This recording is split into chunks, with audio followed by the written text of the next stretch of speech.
آپ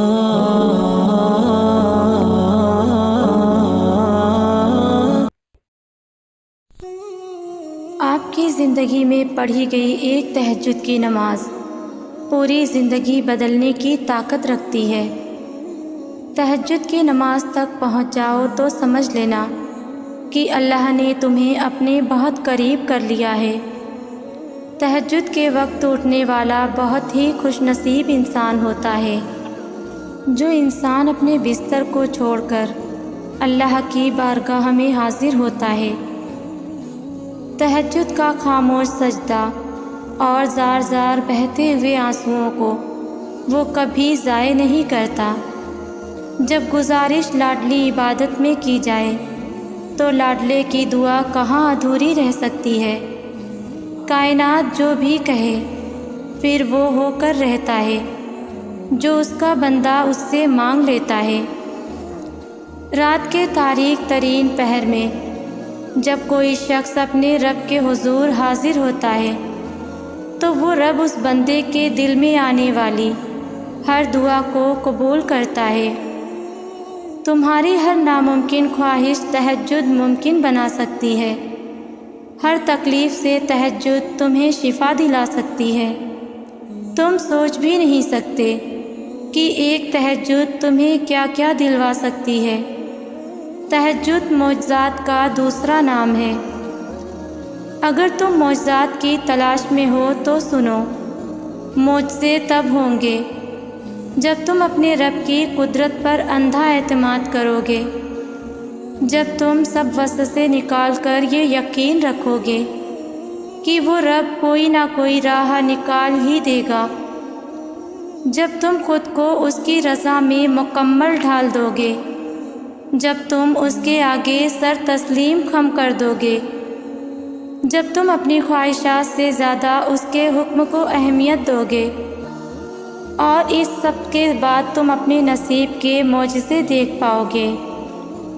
اکثر لوگوں کا ایک سوال آتا ہے کہ کیا اللہ واقعی تہجد سے معجزے کرتا ہے، اور ہم یہ کیسے جان سکتے ہیں کہ اللہ تعالی ہماری تہجد کی مانگی دعاؤں پر راضی ہے یا نہیں؟ وہ ایسی کون سی نشانیاں ہیں؟ تو سنو، اللہ تعالی خود فرماتا ہے کہ بھلا کون ہے جو بے قرار کی التجا کو قبول کرتا ہے، اور کون اس کی تکلیف کو دور کر دیتا ہے، اور بھلا کون ہے جو ہواؤں کو اپنی رحمت کے آگے خوشخبری بنا کر بھیجتا ہے۔ یہ سب اللہ ہی تو کرتا ہے۔ تو اللہ کے سوا کیا کوئی اور معبود بھی ہے تمہارا؟ ہرگز نہیں، مگر تم کم غور کرتے ہو۔ یاد رکھو کہ خدا کی خدائی کا کارخانہ تو اتنا وسیع و عظیم ہے کہ اس کی ساری وسعتوں کا تصور تم کبھی جان نہیں سکتے۔ دیکھو، اگر آج تمہاری زندگی میں کچھ ایسا ہو رہا ہے جو تمہیں تکلیف میں ڈالے ہوئے ہے، اور کسی من پسند چیز کا نام لینا تمہیں بے چین رکھتا ہے، اور تمہارا دل شدت سے کسی معجزے کی تلاش میں رہتا ہے، تو یاد کرو وہ وقت جب ایک مدت تک نبی کریم صلی اللہ علیہ وسلم پر وحی کا نزول بند رہا تو لوگ انہیں طعن و تشنیع کا نشانہ بناتے تھے کہ تمہارا محبت کرنے والا اللہ تو تمہیں بھول گیا ہے۔ اس وقت آپ صلی اللہ علیہ وسلم پر اس قدر غم کی کیفیت طاری تھی کہ بعض اوقات تو آپ صلی اللہ علیہ وسلم پہاڑوں کی چوٹیوں پر چڑھ کر شدید غم سے اللہ کو پکارتے تو جانتے ہو اسی وقت جبرائیل علیہ السلام نمودار ہو کر آپ کو تسلی دیتے ان آنے والے بہترین دنوں کی، تو آپ صلی اللہ علیہ وسلم کو سکون سا آ جاتا اور اس اضطراب کی کیفیت بھی ختم ہو جاتی تھی۔ تو اگر آج تمہاری زندگی کسی وجہ سے حفظدہ ہو گئی ہے تو جان رکھو بہت جلد اللہ وہ بادیں نسیم بھی چلائے گا جو تمہارے دل کو ہمیشہ کے لیے سکون سے بھر دیں گی۔ اور جانتے ہو کہ قبولیت دعا کا ایک طریقہ یہ بھی ہے کہ کبھی کبھی جو تم اللہ سے مانگتے ہو وہ صرف ایک قطرہ ہوتا ہے، یعنی ایک چھوٹی سی چیز جسے تم مانگتے ہو، جبکہ کچھ وقت میں ہی اللہ تعالیٰ تمہارے نصیب میں کوئی خاص چیز، کوئی بڑی حاجت تمہارا مقدر کرنے والا ہوتا ہے، مگر تم سمجھ نہیں پاتے۔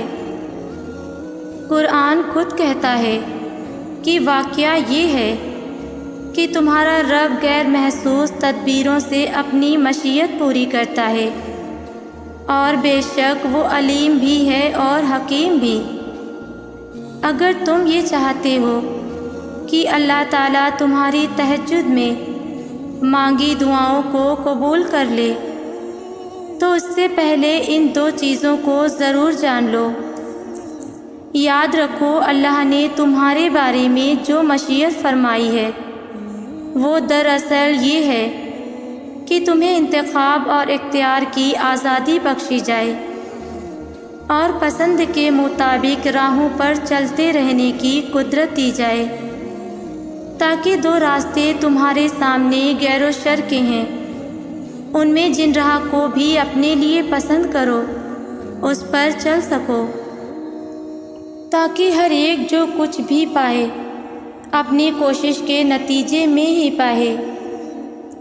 اللہ تعالیٰ خود فرماتا ہے کہ اللہ سے بڑا تمہارا کوئی خیر خواہ نہیں، وہ تو تمہاری بھلائی چاہتا ہے، اور یہ اس کی ہی مہربانی ہے کہ وہ تم کو ایسے کاموں سے منع کر رہا ہے جن میں تمہاری بربادی ہے۔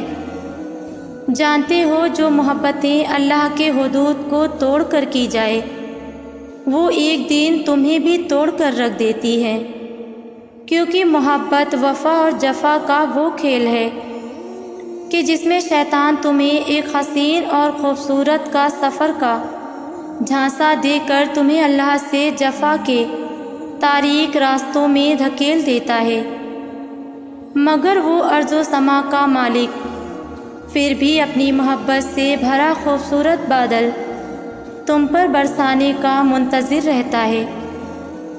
قرآن کہتا ہے بے شک اگر تیرا رب چاہتا تو تمام انسانوں کو ایک گروہ بنا سکتا تھا، اور بے راہ راویوں سے صرف وہ لوگ بچیں گے جن پر تیرے رب کی رحمت ہوگی۔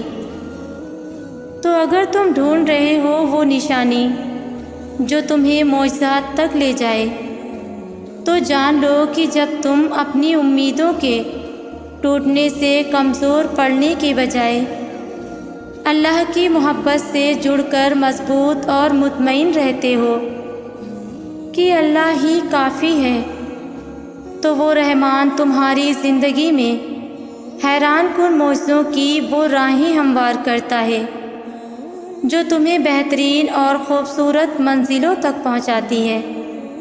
اور جانتے ہو کہ جب اللہ تمہاری تہجد میں مانگی دعاؤں پر راضی ہونے لگتا ہے تو یہ خاص نشانی بھی ضرور ظاہر کرتا ہے کہ جب تم اپنے مقاصد اور اپنے حدود میں تجاوز نہیں کرتے اور تمہارا یقین اور توکل ہمہ وقت اللہ کی ذات سے وابستہ رہتا ہے، تو جان رکھو اللہ تمہاری محنتیں ضائع نہیں کرے گا، کیونکہ اللہ کی رحمت کے مستحق ہو جاتے ہیں وہ لوگ جو خود خیر کو لبیک کہنے والے ہوتے ہیں۔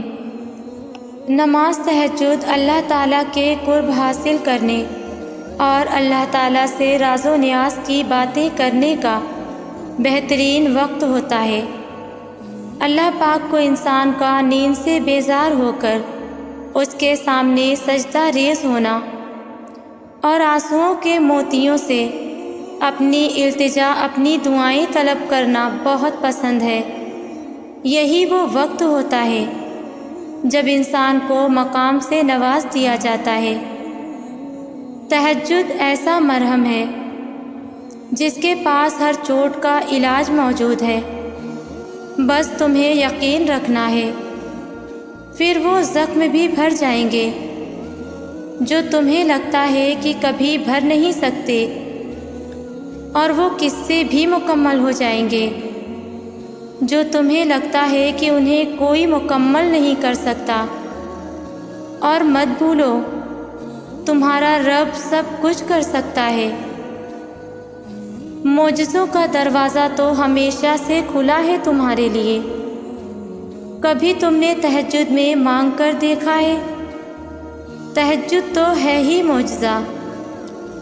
تہجد تمہیں نصیب ہو گئی تو تمہیں وہ سب نصیب ہو جائے گا جس کی چاہت ہے تمہیں، اور پھر یقین ہو جائے گا تمہیں کہ معجزہ ہو گیا ہے۔ جو اللہ کو ہم سفر بنا لیتے ہیں انہیں سفر کبھی خوفزدہ نہیں کرتا۔ جو اللہ سے جڑ جاتے ہیں انہیں کوئی توڑ نہیں سکتا، اور جو دعائیں اللہ کے سپرد کر دی جاتی ہیں ان کے مکمل ہونے کو کوئی موڑ نہیں سکتا۔ جب دعائیں قبولیت کے لیے اللہ کے روبرو ترتیب سے کھڑی ہوتی ہیں تو تہجد کی دعائیں سب سے پہلی صف میں ہوتی ہیں، وہ صف جسے اللہ نے سب سے پہلے اپنے کن سے نوازنا ہوتا ہے۔ تہجد کے سجدوں میں مانگی گئی دعائیں جب عرش تک جاتی ہیں تو کن کی خوشخبری ساتھ لے کر ہی لوٹتی ہیں۔ جب تہجد کی دعائیں عرش پر گونجتی ہیں تو پھر رب تمہاری دعا کو تمہاری جھولی میں ڈال ہی دیتا ہے، پھر تمہاری ادھوری خواہش مکمل ہو جاتی ہے اور تمہیں مطمئن کر دیا جاتا ہے۔